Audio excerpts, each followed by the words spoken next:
yung paglalakaw nila. Kaya po ngayon yan ang kabataan dito sa Luneta, hindi natin deserve ito. Dapat natin panagutin, habulin at hindi tigilan. Dapat silang managot sa taong bayan. Kaya ang ating nagkakalit ng sigaw dito sa EDSA, panagutin ang mga mandarambong, panagutin si Bongbong, isunod si Chile Escudero, Joel Villanueva, Chico Estrada, Martin Romualdez, bring him home tayo. Ang mga pagkakita, district engineer, at ang iba pang mga politikong patapat sa narapalang nawawang ito.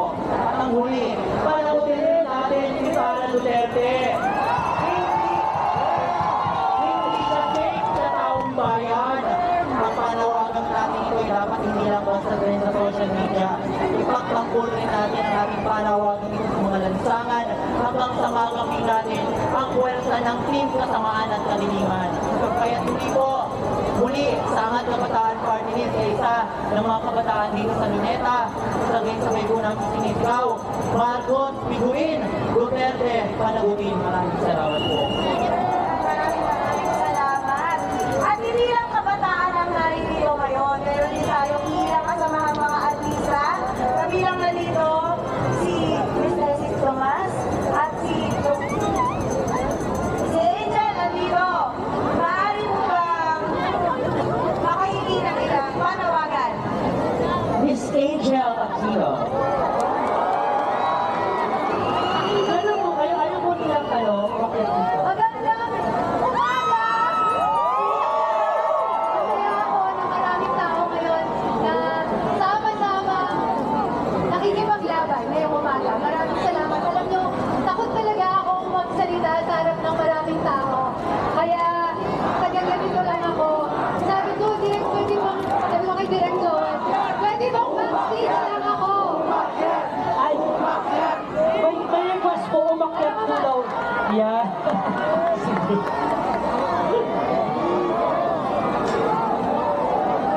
Ayun. Grabe! Artista ng bayan! Ayan ay yumayaman! Artista ng bayan! Eto na po. Ano yata yung pinakamadaming taong napagsalitaan ko. Anyway, yun nga. So sabi ko, pwede bang sa backstage na lang ako kasi nahihain ako. Pero dito na tayo, nag-aalab ang mga puso natin. So bakit hindi? Diba? So, maraming salamat sa lahat ng mga nagpa-participate, sa mga lahat ng mga nagsasalita. Lahat po ng sinasabi ninyo, ideal para sa atin, para sa ating mga Pilipino. Bata pa lang ako sa UP Baguio. Pag laban na kami sa ganitong klaseng sistema. Pero hanggang ngayon, hanggang ngayon parang mas malala pa ang nangyayari. Parang mas in our face nila ginagawa yung paglalakaw nila, yung paglulustay nila sa mga pera natin. Taxpayer din po ako. Meron akong dalawang anak na tinataguyod, may pamilya akong tinataguyod. Masakit para sa akin na sa kanila napupunta ang pera natin. Naiintindihan ko ang galit nating lahat. Pero I think mas importante na bantayan natin ang kilos nilang lahat. Mag-umpisa tayo sa pagiging vigilant, sa pagbabantay, para hindi na nila gawin ang ginagawa nila. At tama, panagutin natin sila. Panagutin natin sila. Dahil sobra na sila.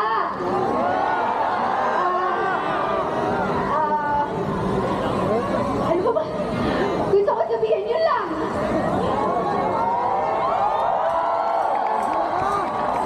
Maraming salamat, Miss Angel. Hustisya lang para sa ating mga Pilipino na nagtatrabaho ng tapat at maayos. Hustisya! Hustisya para sa mga Pilipino. Hustisya! Sana makinig sila sa atin at sana may mangyari ngayong araw na to. Salamat po. Maraming salamat din po, Miss Angel. Acknowledge din po natin, kasama na natin ngayon si Miss Jody Santa Maria din. Next syempre si Miss Tessie naman. Miss Tessie, ano pong masasabi ninyo sa akin? Kung pwede po, kung kaya po ninyo. Go. Kaya naman. Magandang tanghali po sa inyong lahat.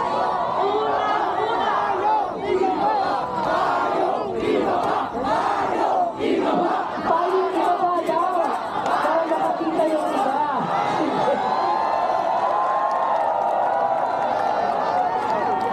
Bilang dating estudyante ng UP Institute of Mass Communication, 70s pa, panahon pa nila Jerry Barican at ng ilang mga estudyanteng nawala at napatay. Dahil sila'y namundok, nakita ko na ang malagim na nangyayari sa ating bansa. At naiiyak ako na ako'y cute lang ako, pero 70 plus na po ako. Nandito pa rin tayo.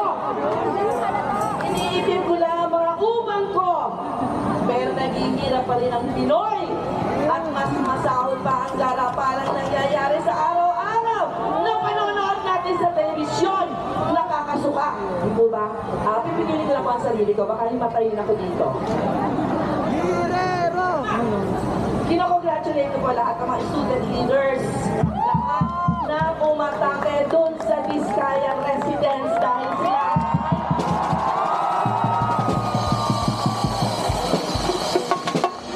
hindi ako palagi yan sa Pilipinas sapagkat ako ay madalas na sa UK dahil ako po ay nakapag-asawa ng Briton, nakatanso.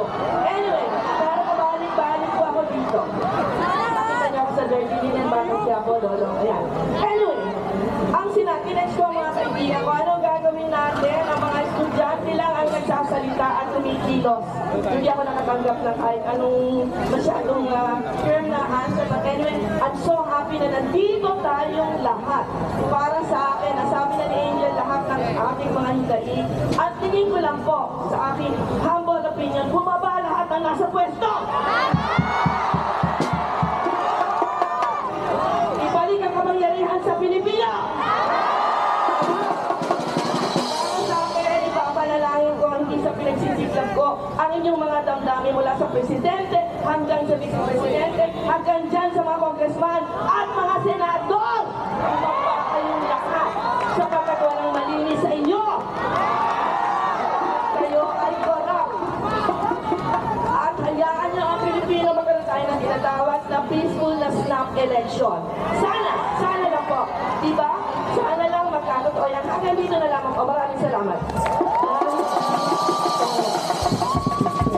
Ayan. Ngayon naman, tatanungin natin si Miss Jody. Miss Jody, ano po ang nararamdaman niyo? Ano ang nararamdaman niyo ngayong araw? Una-una, magandang tanghali sa inyong lahat. Gusto ko lang mag-share, this is the very first time na sumali ako sa isang rally na katulad nito. Naniniwala ako na sa pagkakataong ito, it doesn't really matter kung anong sektor ang kinabibilangan mo, kung saang institusyon ka galing, kung anong paaralan ka graduate, or kung anong paaralan ka nag-aaral. Ngayon, lahat tayo nandito dahil tayong lahat ay mga Pilipino. At bilang Pilipino, may karapatan tayo, ang bawat isa sa atin, na malaman ano ba ang nangyayari sa pera, ano ba ang nangyayari ang sitwasyon ng ating bayan. Para sa akin, importante na may managot. Hindi pwedeng wala eh. Kasi ilang beses na itong nangyari. Ilang revolusyon na ang pinagdaanan natin simula nung unang EDSA, EDSA 2, EDSA 3, at kung napakarami. Pero minsan, nasa news, 2 linggo, 3 linggo, mamamatay, mawawala. Dapat, hindi na natin to pwedeng palagpasin. Lahat tayo naninirap, lahat tayo concerned sa ating bayan. Gusto natin na maging masigla, malakas ang ating bayan, hindi lang sa ating mga sarili, pero sa susunod pang saling lahi. Hindi naman to para sa atin. Ano pa kumana natin sa kanila? Utang? Yun ba ang gusto natin?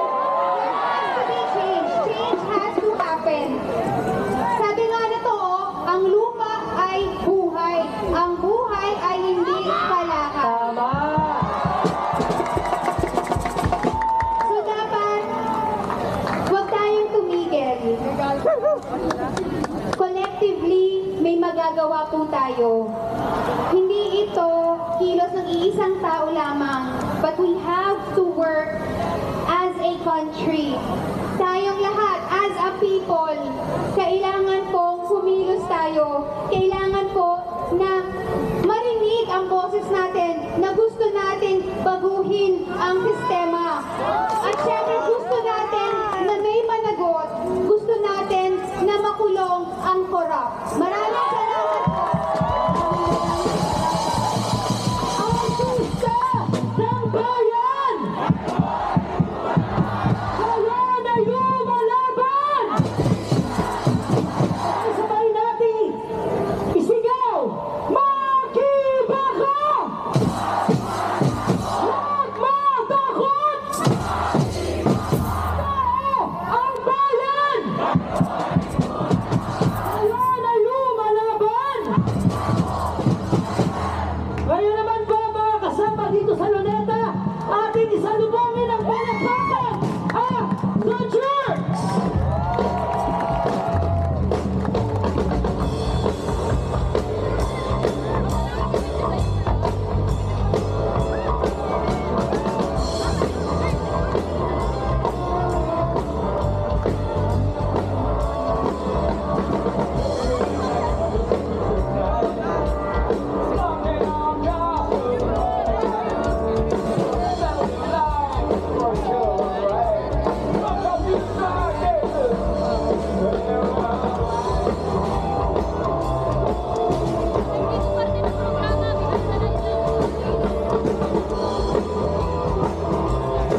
ba kayo? Anong nararamdaman niyo? Disappointed? Galit? Anong Lahat yata. Parang mas nalulungkot ako kasi nga, after all these years, wala pa rin nagbabago. Mas malala pa yata. Sana naman may simula ngayon, may magbago na. Thank you, ma'am. Thank you.